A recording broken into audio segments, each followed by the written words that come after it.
सभी को प्रभु यीशु मसीह के नाम से और एक बार प्यार भरा सलाम। सलाम। सभी को जय मसीह की। पिछले हफ्ते हमने जो मनन किया, उम्मीद है कि आपको याद है। हमने ये मनन किया कि महिमा का जो शरीर प्रभु हमें देने वाला है वो कैसा रहेगा और वचन उसके संबंध में क्या बताते हैं। हमारा हमें हमें हम हमें प्रभु तेजस्वीकरण के द्वारा लेके जाएंगे और हमें तेजस का या तेज का महिमा का एक शरीर प्रभु हमें देगा। और हमने रोमी 8, पहला कुरिन्दी 15 ऐसे कई वचनों को हमने ध्यान दिया और उन सारे वचनों में प्रभु हमें एक नया शरीर देंगे, वो एक महिमा भरा हुआ शरीर होंगे और प्रभु यीशु मसीह जो जी उठा उस शरीर के अनुसार होगा।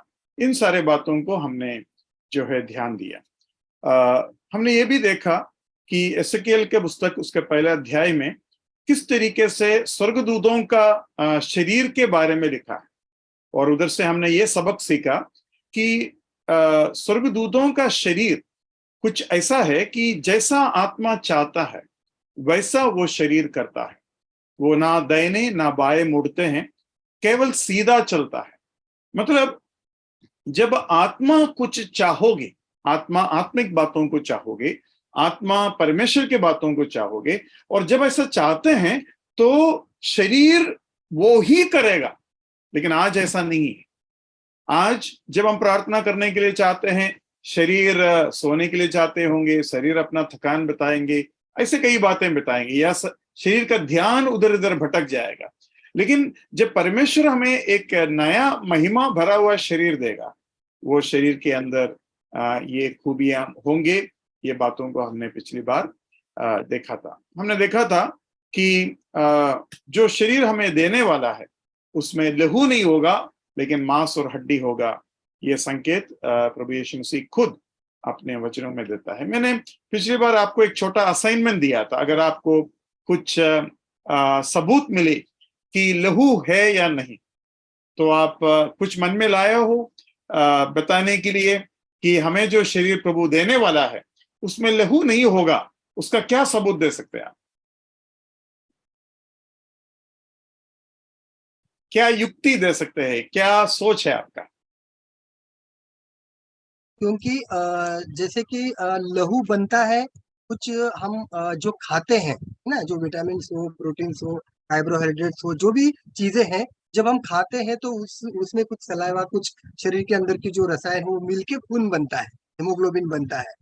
अगर पवित्र शास्त्र में लिखा है कि वहां भूख नहीं लगेगी, वहां प्यास नहीं लगेगी, जब हम रूपांतरित हो जाएंगे, तो फिर वहां पे अगर इन चीजों का कोई जिक्र है नहीं, जहाँ भूख नहीं है, प्यास नहीं है, तो वहां खून की भी जरूरत नहीं है। तो ये एक बात पवित्र शास्त्र से हमें मिलती है कि वहां पे मतलब खून नहीं रहेगा। वो या आत्मिक शरीर है, आत्मा जीवित है। बहुत बहुत बढ़िया आपने युक्ति दिया। अच्छा लगा। लगता है कि आप एकदम तैयार था। ठीक है, बहुत अच्छा। और कोई और कुछ बोलना चाहते हैं? लहू होगा या नहीं होगा उसके बारे में?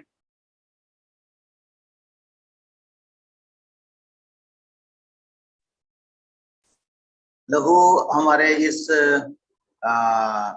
प्राणमय शरीर की जरूरत है, लेकिन जो अनंत काल के लिए जो शरीर होगा वो आत्मिक शरीर होगा। उसमें लहू की आवश्यकता नहीं है, क्योंकि ये प्राणमय शरीर वहां पर नहीं है जो नष्ट होने वाला है और जो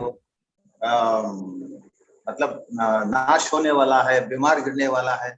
जो लहू में जो बीमारियां होती है वो वहां नहीं चाहिए।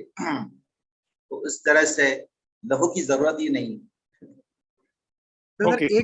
एक बात और भी मुझे लग रही है हाँ, कि जैसे कि हम देखते हैं कि प्रभु यीशु मसीह को जो सलीब के ऊपर चढ़ाया गया, उस समय हम देखते हैं कि उसके शरीर से पूरा लहू निचोड़ लिया गया, लास्ट में पानी तक निकल गया। यानी कि वहां पे उनके शरीर के अंदर कोई खून का कतरा भी नहीं बचा। और जब उनको गाड़ा गया, जब वो फिर से जी उठे, जब उनका पुनरुत्थान हुआ, जब उन्होंने शिष्यों को दर्शन दिया, तो वो आत्मिक शरीर था। तो मतलब इस मानव शरीर यानी कि मनुष्य के शरीर के अंदर जो खून था वो वहीं पे पूरा मतलब निकाल लिया गया है, तो आत्मिक शरीर में खून की कोई जरूरत है नहीं। ये भी एक प्रमाण चलो, को हम वो देख भी सकते एक अच्छा विचार है। लेकिन प्रभु अगर चाहे, जैसा प्राण भी तो चला गया था, प्राण वापस आया तो खून भी वापस ला सकते हैं। लेकिन ये भी एक अच्छा विचार है कि काफी खून, मतलब खून भी इतना बह चुका था कि पानी भी आया। चलो, वो भी मान लेते हैं, एक अच्छा विचार है। और कुछ वचन, कोई वचन है कि लहू नहीं होगा करके, कोई वचन?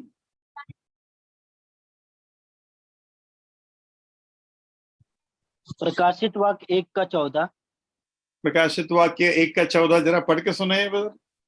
उसके सिर और बाल श्वेत ऊन वरन पाले के समान उज्जवल थे, और उसके आंखें आग की ज्वाला के समान थी। तो इससे यह प्रूफ होता है कि वो ड्रेन था ब्लड।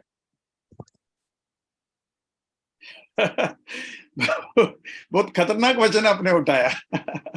उससे ऐसा सबूत मिलता है कि नहीं मुझे नहीं पता, लेकिन वचन बहुत खतरनाक निकाला। तो उधर ये भी तो लिखा है कि उनके मुंह से क्या निकलते हैं, जरा पढ़िए, मुंह से क्या निकलते हैं, उधर क्या लिखा है? उसका मुंह ऐसा प्रज्वलित था जैसा सूर्य कड़ी धूप के समय चमकता है। अच्छा, और?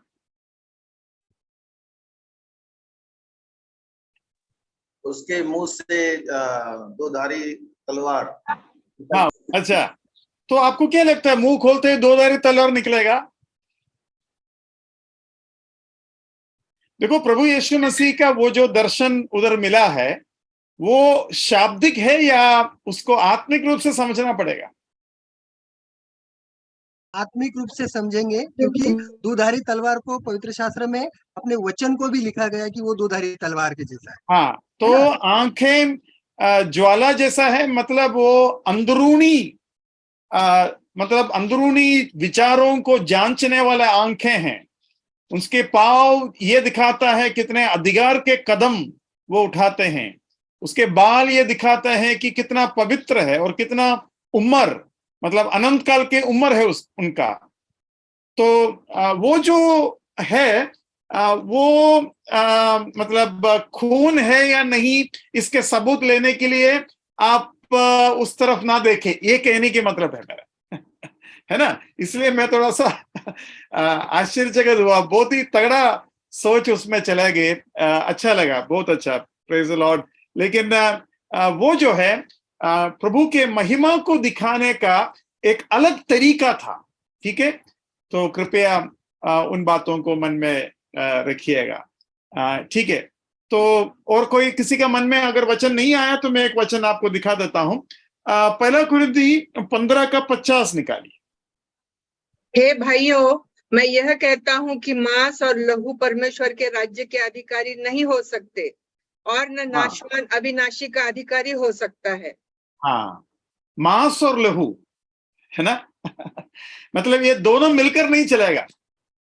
तो उधर बिना लहू का एक शरीर का पूरा संकेत हमें जो है मिल जाता है। और अगर क्या बोलते हैं, अगर लहू है तो ऑक्सीजन चाहिए, है ना? ऑक्सीजन चाहिए तो हमें मतलब श्वास लेना पड़ेगा। मतलब श्वास कोई रोकेगा तो मृत्यु आ सकता है, लहू बहेगा तो मृत्यु आ सकता है। लहू में जीवन है। लेकिन शरीर का जीवन अगर स्वर्ग में भी लहू का होगा तो हमारा खून कोई कर सकता है ना? मतलब जब भी चाकू घुसाता है, बुलेट घुसाता है, कुछ भी हो, खून निकलता है, उसका वजह से जान निकलता है। तो मृत्यु हमें नहीं है, तो फिर उधर भी वो बात हमें समझ में आता है। और एक वचन आपको देना चाहूंगा, इब्रानी 2:14 पढ़िए। इसलिए जबकि लड़के मांस और लहू के भागी हैं, तो वह आप भी उनके समान उनका सहभागी हो गया, ताकि मृत्यु के द्वारा उसे जिसे मृत्यु पर शक्ति मिली थी, अर्थात शैतान को निकम्मा कर दे। तो हमारा भाइयों, हमारा भागीदार बनने के लिए प्रभु यीशु मसीह लहू और मांस का शरीर लिया। मतलब वो पहले नहीं था उसके पास। मतलब जब वो स्वर्ग में था, बिना लहू का था, इसका सबूत हमें यहां भी मिलता है। तो जैसे वो हमारा भागीदारी बना वैसे हम उनके भागीदारी बनेंगे। वो हमारा भागीदार बनने के लिए जो भी हुआ वैसे ही हम उनका जैसा जो है आगे जाकर बनेंगे। वो बात जो है हम देख सकता है। यूहन्ना 1:13 पढ़िए। वे न तो लहू से, न शरीर की इच्छा से, न मनुष्य की इच्छा से, परंतु परमेश्वर से उत्पन्न हुए हैं। हाँ, ये किसके बारे में बता रहे हैं? वे जो लोग है, जो व्यक्ति है, जो भी है, वो किसके बारे में बता रहे हैं?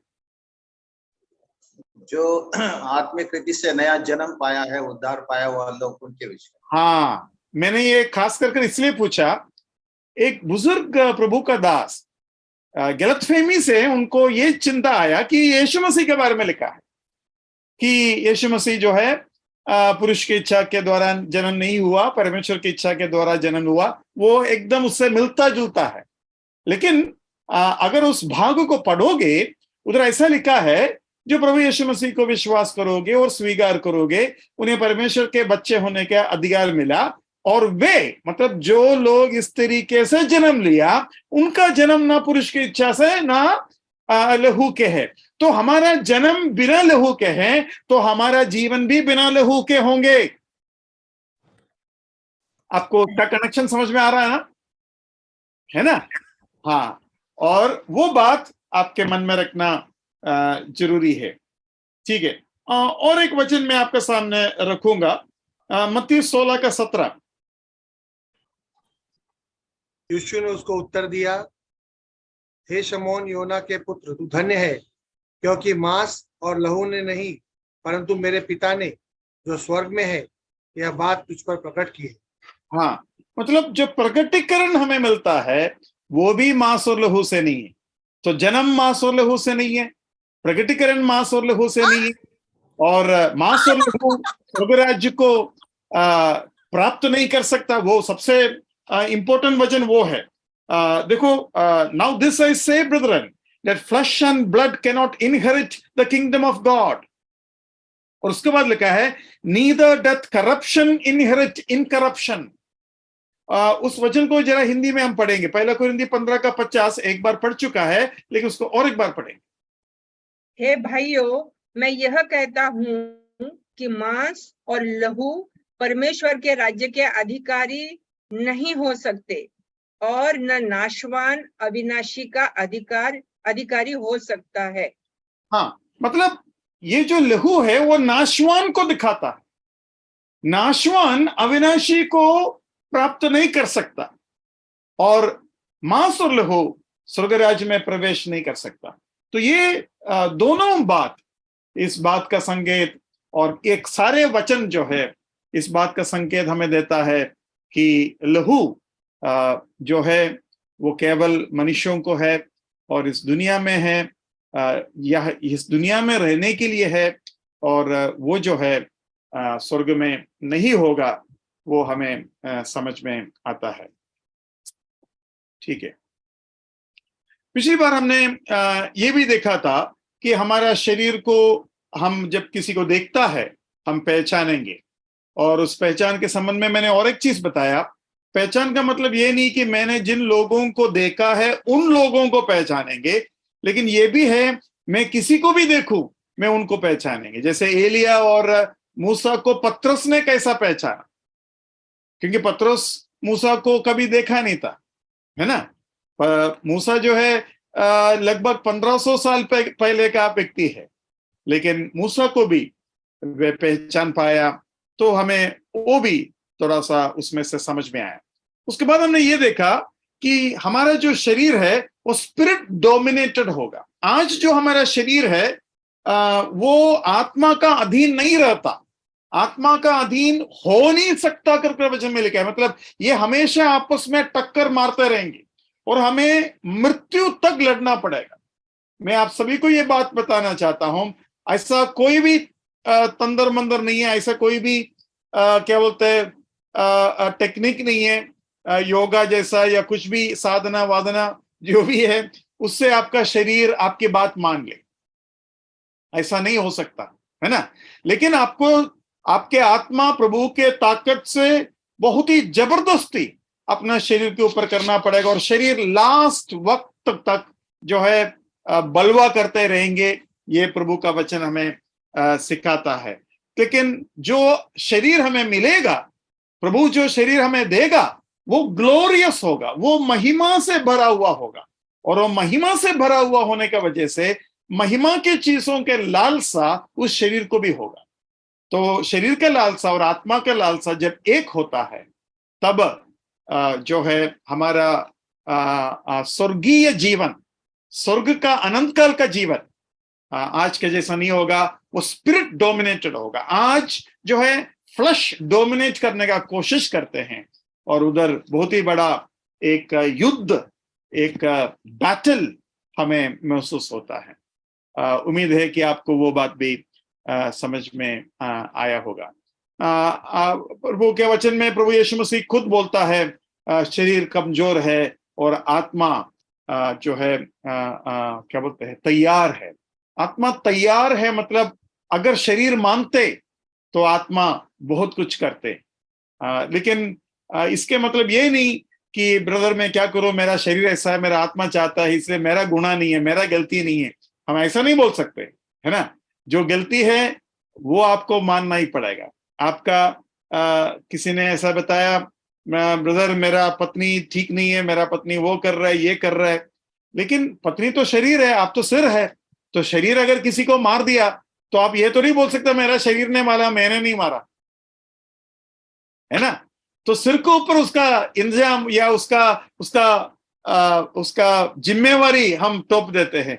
तो वैसे ही आपके पत्नी अगर अच्छी नहीं है तो उसके पीछे आपका काम है, आपका कार्य है, आपका जिम्मेवारी है।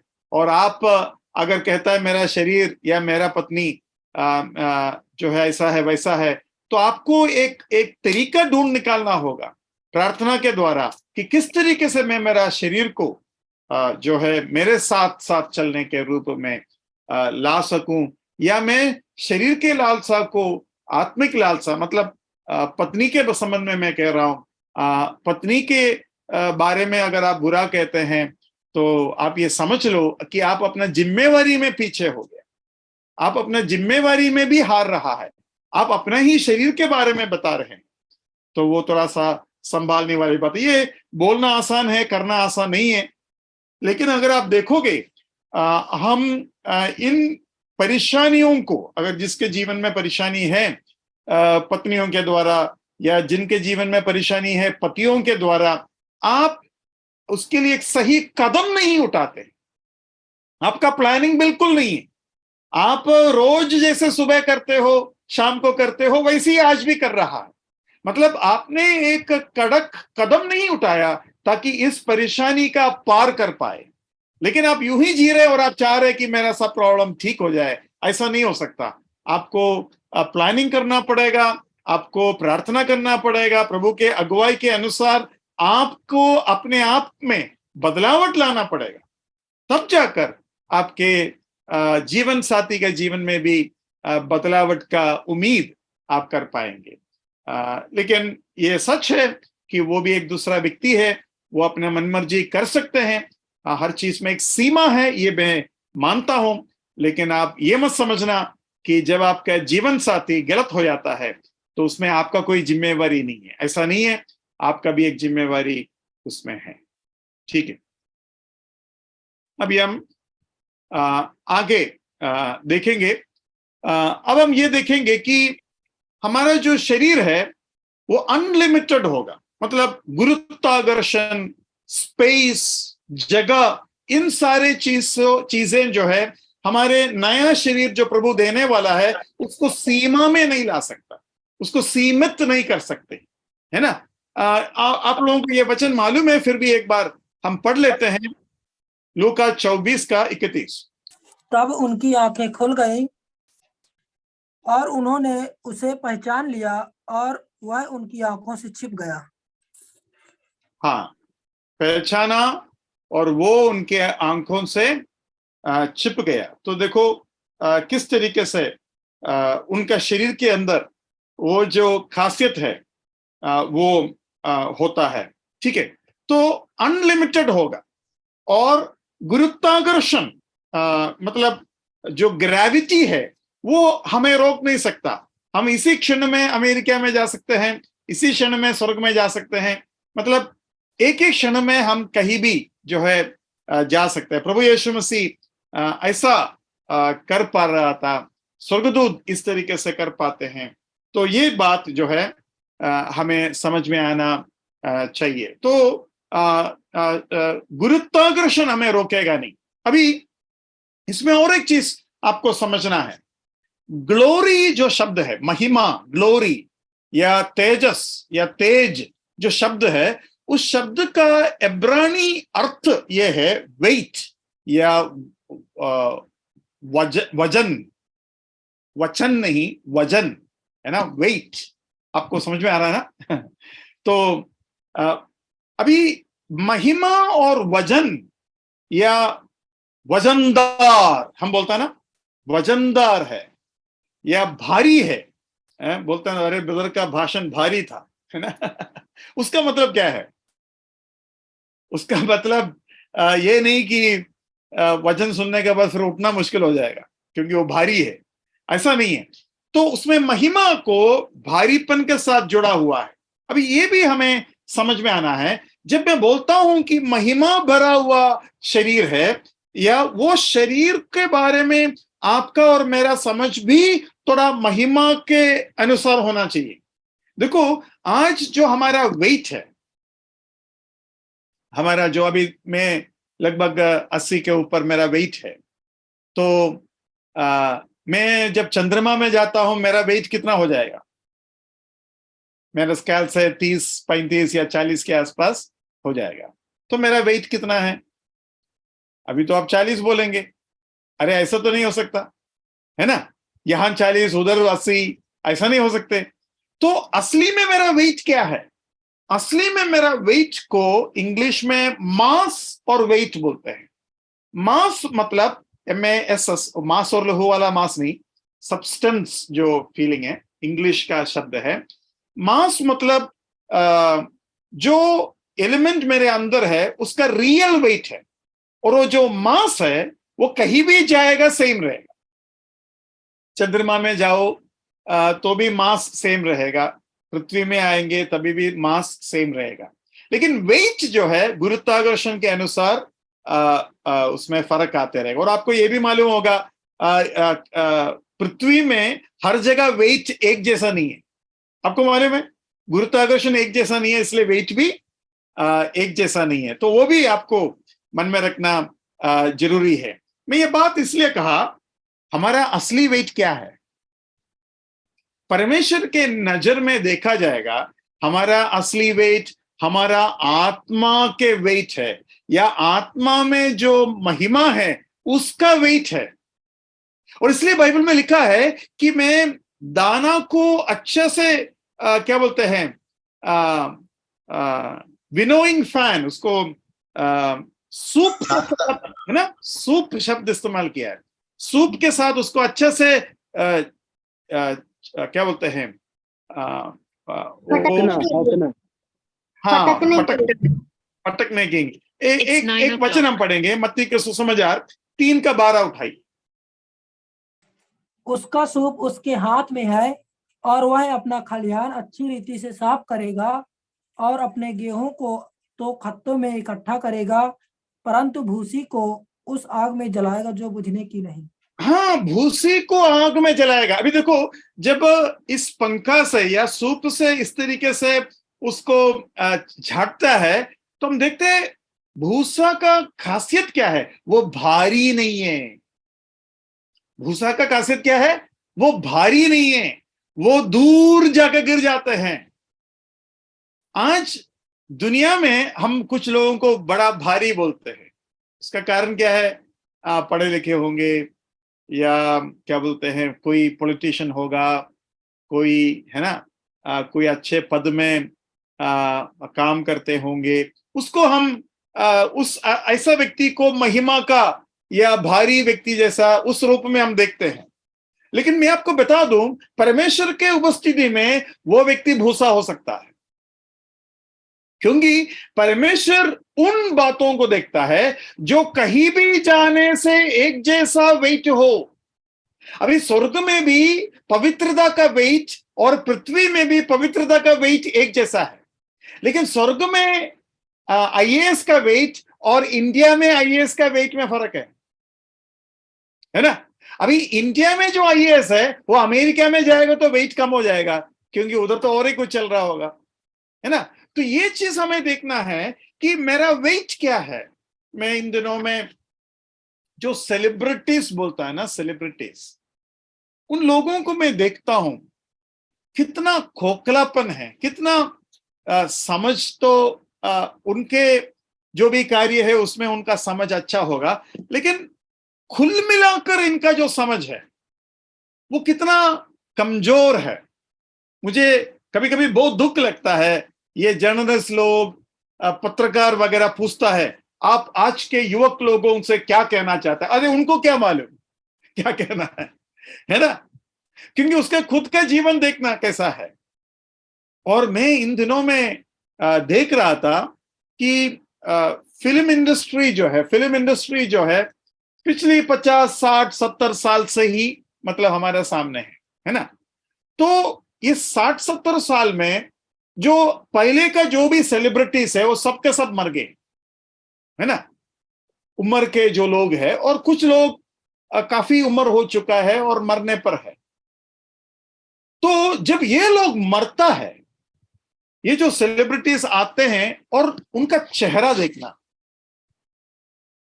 मतलब वो भी जानता है यार मुझे करोड़ों लोग चाहता है, लेकिन मैं भी मर जाएंगे, और मैं मर जाने के बाद क्या होगा मेरा, मैं कौन हूं, मैं कहां जाएंगे, मेरा क्या अंत होगा, मेरा कोई वैल्यू उस दुनिया में होगा क्या, है ना। अपना अखबार में बड़ा न्यूज़ बनकर आता है कि अमेरिका में शाहरुख खान गया या अमिताभ बच्चन गया और इमिग्रेशन में उनका चेकिंग हो गया और उसको पूरे तरीके से फ्रिस्क किया गया। ये बड़ा गुनाह मानता है, मतलब अरे मेरा कैसा चेक कर दिया। मैंने सुना है एक बार आदरणीय अब्दुल कलाम को भी इंडिया का प्रेसिडेंट होने के बावजूद भी उनको जो है चेकिंग किया, तो बहुत बड़ा मतलब न्यूज बन गया था। अब ये अब्दुल कलाम नम्र व्यक्ति है, इसलिए उन्होंने उसका बड़ा इश्यू नहीं बनाया। लेकिन मैं आपको बताना चाहता हूं, आप मरने के बाद ना आपका कड़क चेकिंग होगा, इमिग्रेशन वाला छोड़ेगा ही नहीं आपको। और अभी हाल ही में केरला में एक व्यक्ति का मृत्यु हुआ, और जो फिल्म का जो फैटर्निटी है, उन लोग किस तरीके से रोता है, किस तरीके से उनके चेहरे में वो दर्द दिखता है, उससे मैं ये समझता हूं उनमें से एक भी ऐसा नहीं है जो दूसरे को आश्वासन दे सके या खुद कुछ भी आश्वासन रख सके या उम्मीद या क्या बोलते हैं वो आंसू पोंछने के लिए उनके पास कुछ भी नहीं है। और इतने डरे हुए हैं क्योंकि इतने प्यार इस दुनिया में, इज्जत इस दुनिया में मिलता है, उनको मालूम है कि आने वाला दुनिया में उनका कुछ नहीं होगा। भाई बहनों, मैं आपको ये बताना चाहता हूं, आप के अंदर एक ऐसा वजन है, ऐसा भारीपन प्रभु ने दिया है, भरा है, जो स्वर्ग में भी आपको बहुमूल्य बनाएगा। स्वर्ग में आप भूसा नहीं रहेगा। देखो, यहां हम वैल्यू को ऐड करते हैं, वो हमारा वैल्यू नहीं है, लेकिन प्रभु जब हमें नया जन्म देता है, प्रभु जब उनका आत्मा हमें देता है और आत्मा का स्वभाव हमारा देता है, वो जो वेट है वो स्वर्ग में भी मूल्यवान है। अभी एक दूसरा एग्जाम्पल आपको देता हूं। अभी डॉलर का क्या रेट चल रहा है, किसी को आइडिया है? देखते हैं फाइनेंशियल दुनिया में कोई है क्या यहां? डॉलर का अभी क्या रेट चल रहा है? 82। वाह, बहुत अच्छा। मतलब 82 लाख रुपया लेकर अगर मैं अमेरिका जाएगा, मेरे हाथ में कितना लाख डॉलर होगा? 82 लाख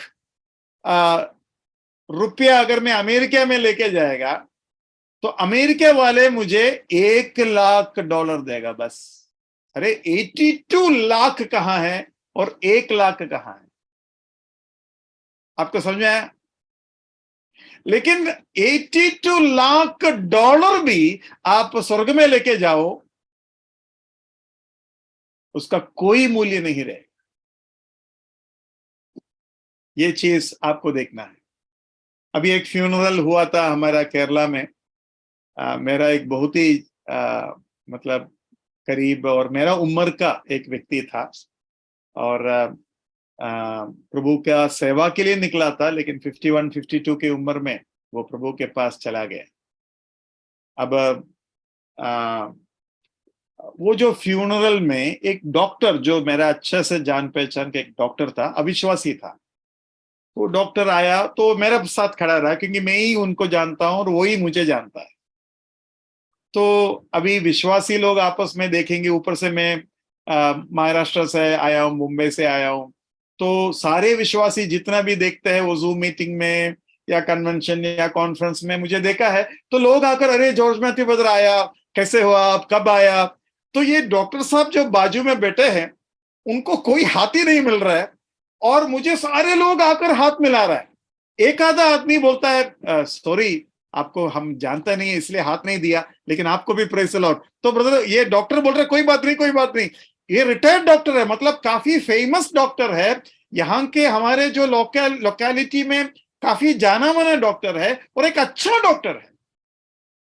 लेकिन जितने विश्वासी आए उनमें से एक भी उनको नहीं पहचानते हैं। और जब वो स्वर्ग में जाएगा और तब परमेश्वर उससे बोलेंगे मैंने तुम्हें कभी नहीं जाना। कितना खतरनाक होगा ना, कितना खतरनाक होगा।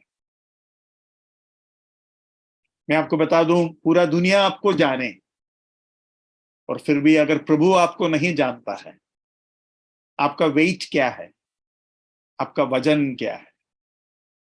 प्रभु आपको सहायता करे।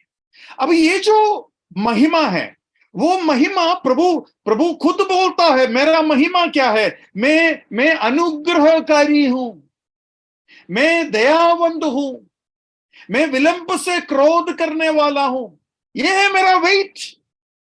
और ये बात मूसा को परमेश्वर ने बताया। भाई बहनों, वो महिमा आज ही हमारे जीवन में हम प्राप्त कर सकते हैं, ला सकते हैं, उसको हम पकड़ सकते हैं, उसको हम भारी समझ सकता है। आपका पैसा, आपका रैंक, आपका स्टार, आपका क्या बोलते हैं पद नहीं।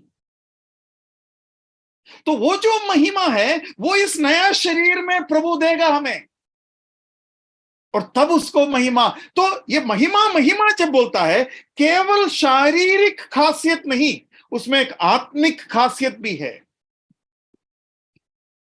और अनुग्रह दिखाना और अनुग्रहकारी बनना अलग बात होता है। आज हम अनुग्रहकारी है कर नहीं बोल सकते, हम अनुग्रह थोड़ा दिखाते हैं लेकिन उस दिन में हमारे अंदर वो स्वभाव, हमारा स्वभाव जैसा होंगे, ये बहुत ही एक खुशी की बात है। मैं एक दो वचन आपके सामने रखूंगा, जरा उठाइए भजन संगीता 1:4। दुष्ट लोग ऐसे नहीं होते, वे उस भूसी के समान होते हैं जो पवन से उड़ाई जाती। भूसी के समान, दुष्ट लोग। देखो, दुष्ट लोगों को भूसी क्यों बोला? क्योंकि उसके अंदर आत्मिक फल जो अनुग्रह होता है, प्यार होता है, या दया होता है, या दूसरों का भलाईपन होता है, वो महिमा नहीं है। तो दुष्ट बहुत ही क्या बोलते हैं, हल्का है, कोकला है। आपको यह बात समझ में आ रहा है? मतलब परमेश्वर बोल रहा है उसके अंदर बिल्कुल महिमा नहीं है, महिमा नहीं। तो विश्वासी के अंदर ये वजन बढ़ना कितना जरूरी है। प्रभु मुझे और आपको सहायता करे। अभी ये जो वचन मुझे बहुत अच्छा लगा जो आपका सामने मैं रखूंगा, दानियल के पुस्तक 2:35 पढ़िए। तब लोहा, मिट्टी, पीतल, चांदी और सोना भी सब चूर चूर हो गए और धूप काल में खलिहानों में भूसे के समान हवा से ऐसे उड़ गए कि उनका कहीं पता ना रहा।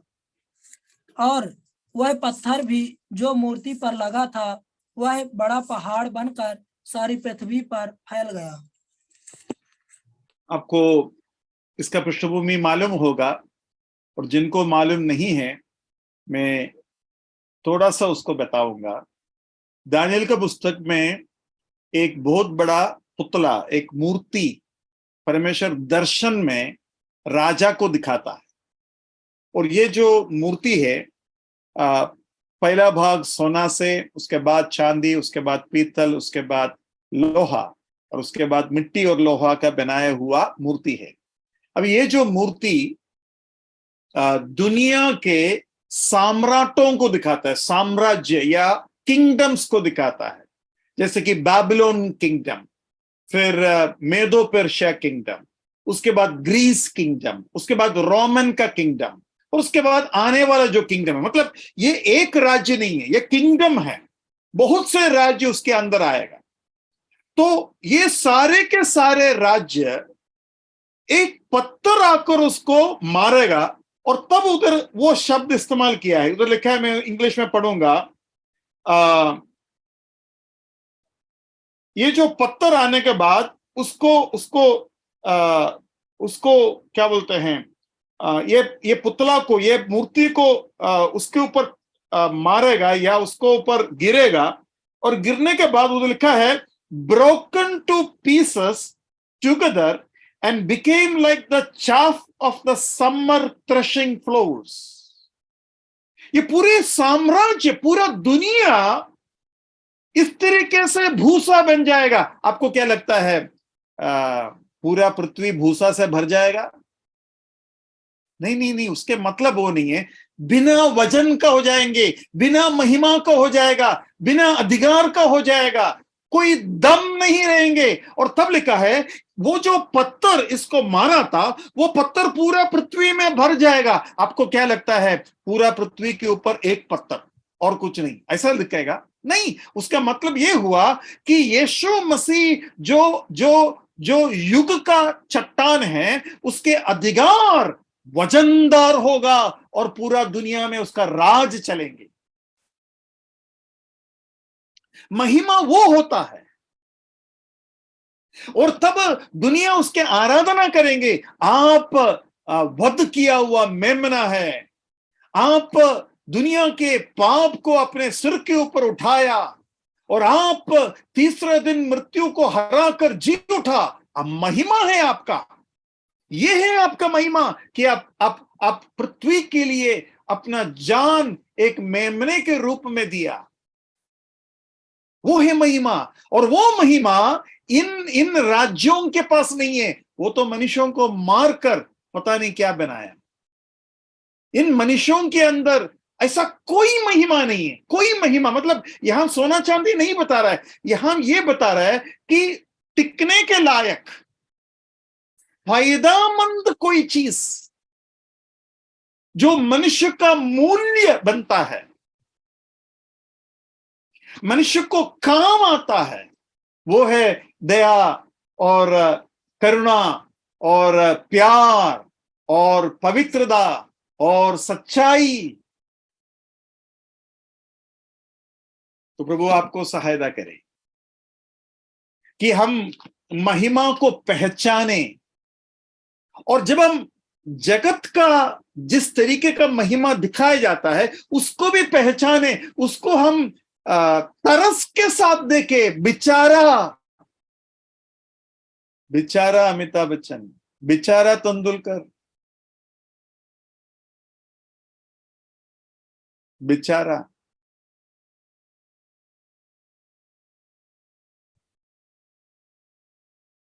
तेंदुलकर को गॉड ऑफ क्रिकेट बोलता था, लेकिन एक आधा उसका गेम जब खराब हो गया तो बोलता निकलो भाई, दूसरों को मौका दे।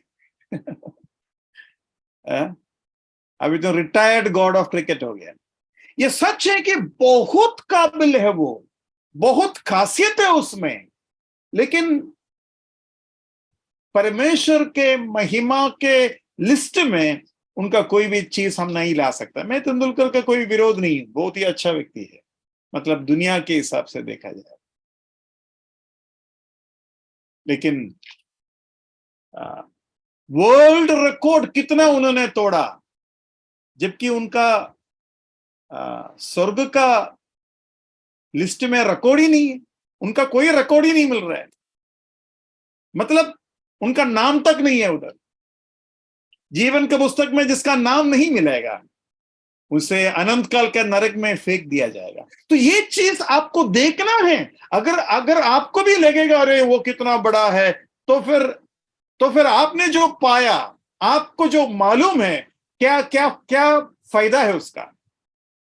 अगर आपको भी लगता है ये लोग बहुत ही आशीषित लोग हैं, बहुत ही इनके जैसा मुझे भी बनना है, अगर आपको लगता है ये है जीवन का मजा वाला चीज, तो फिर कोई फायदा नहीं। प्रभु आपको और मुझे सहायता करे कि महिमा असल में क्या है वो हम देख पाए। तो ये चीज ग्रेविटी के साथ जोड़कर समझना जरूरी है। अभी एक साइंटिफिक रिसर्च चला है कि आत्मा का वेट क्या है, या हम जब मरता है तो कुछ हमारे अंदर से कम होता है क्या, क्योंकि प्राण तो गया तो उसका कुछ वेट होता है क्या। तो मैंने हाल ही में सुना कि विल्सन ग्लास चेंबर बोलकर एक रिसर्च मेथड है, वो साइंटिफिक रिसर्चर्स के लिए इस्तेमाल करने वाला एक मेथड है। लेकिन उस मेथड के अनुसार उन्होंने मरने वाले व्यक्तियों को ऐसे चेंबर के अंदर रखा ताकि ये पता चले कि कुछ कम होता है क्या, वेट।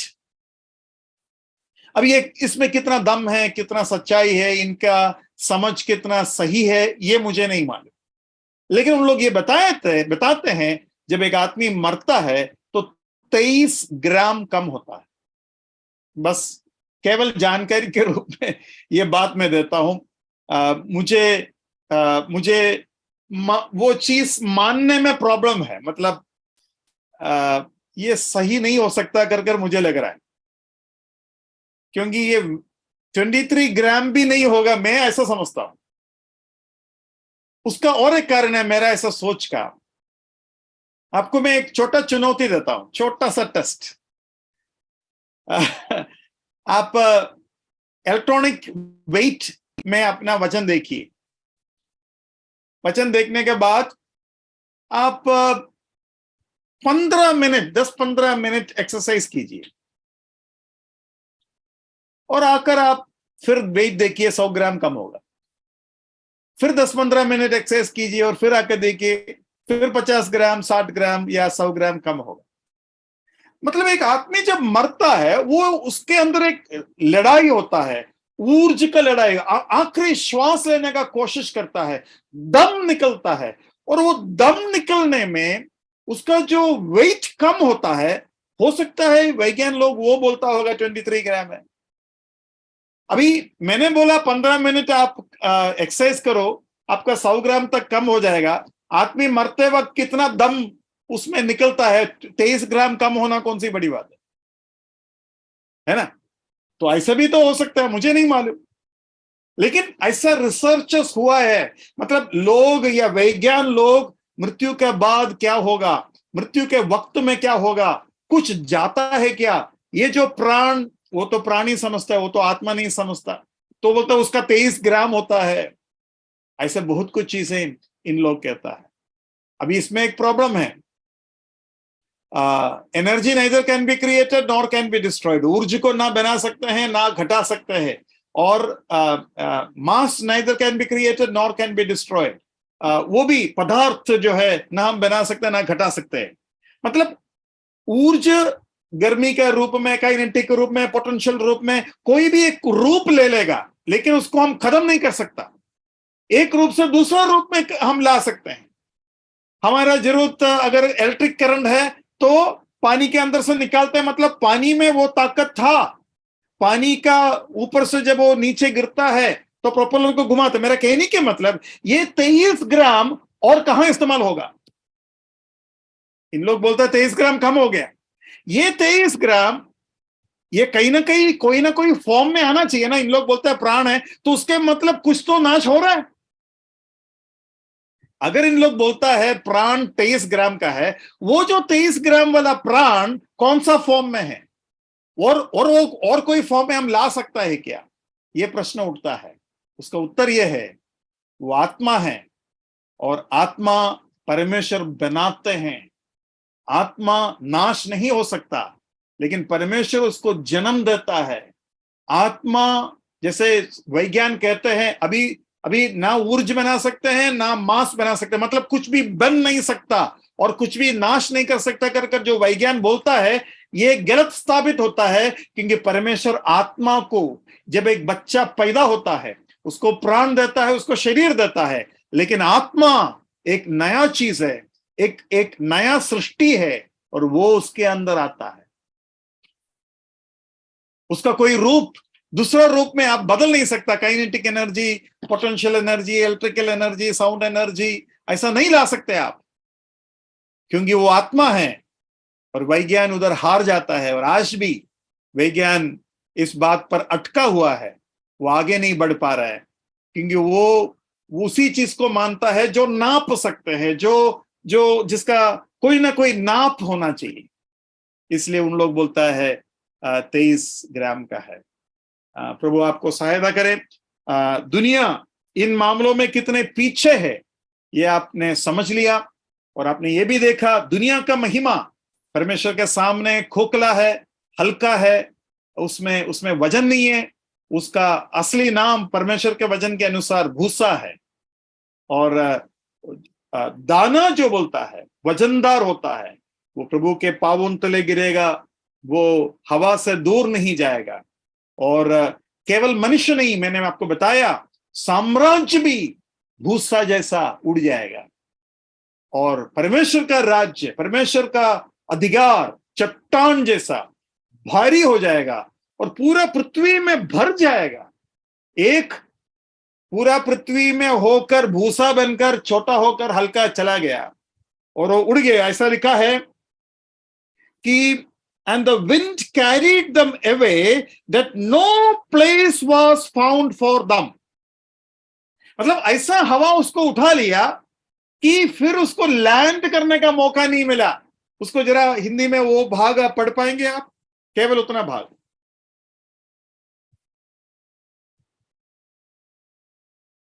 दानियल 2 का 35 का मिडिल भाग मैंने पढ़ा। भूसा के बाद के जो बात है वो है, उनके कहीं पता न रहा, वो गए ऐसे उड़ गए कि उनके कहीं पता न रहा। हाँ, ऐसे उड़ गए उनके कई पता न रहा।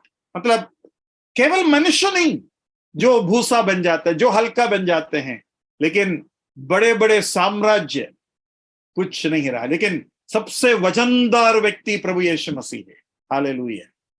उसका सामने हम गिरते हैं, वजन के सामने, महिमा के सामने हम गिरकर आराधना करते हैं। वजनदार। हम इस दुनिया की चीजों के सामने नहीं गिरेंगे क्योंकि उसमें वजन नहीं है।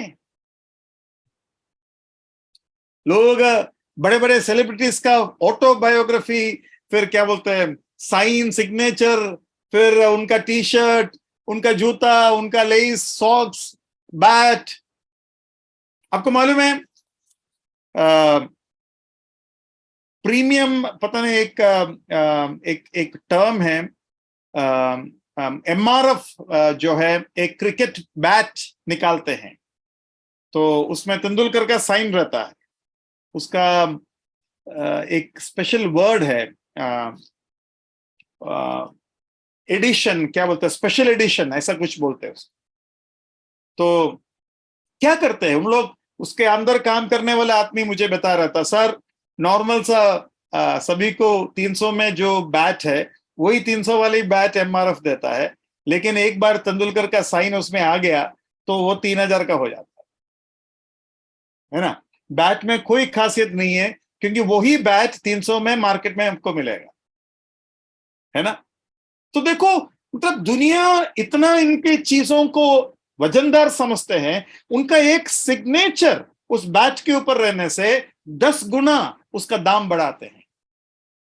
लेकिन प्रभु ने हमसे कहा है, एक आदमी पूरा दुनिया को पाने के बाद अपना प्राण को खो बैठा तो क्या फायदा। आपको मालूम है कि नहीं पता नहीं, माइकल जैक्सन बोलकर एक बहुत बड़ा संगीतकार था, वो 150 साल तक जीने का इच्छा रखा। 12 या 13 डॉक्टर्स रोज उनका टेस्टिंग करता था ताकि वो 150 साल तक जिए। वो बेचारा 50 साल भी नहीं जी पाया, मर गया।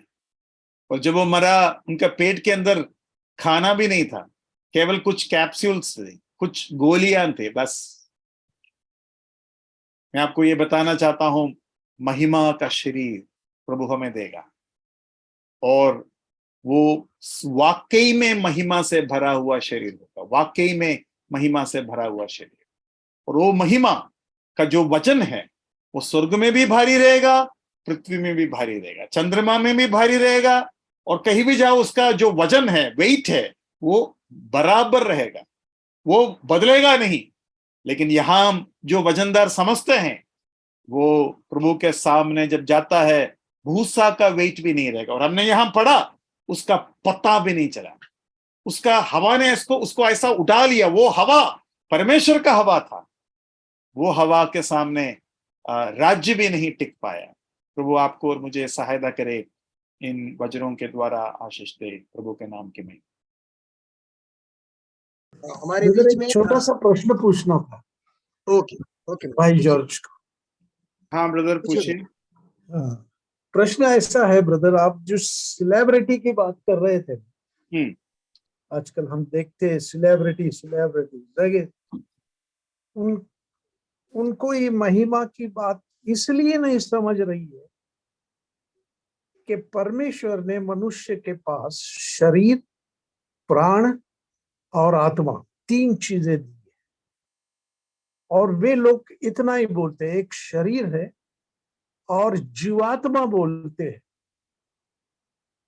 जीवात्मा यानी प्राण को इस आत्मा से जोड़ देते। ये 2 चीजें उनको पता है।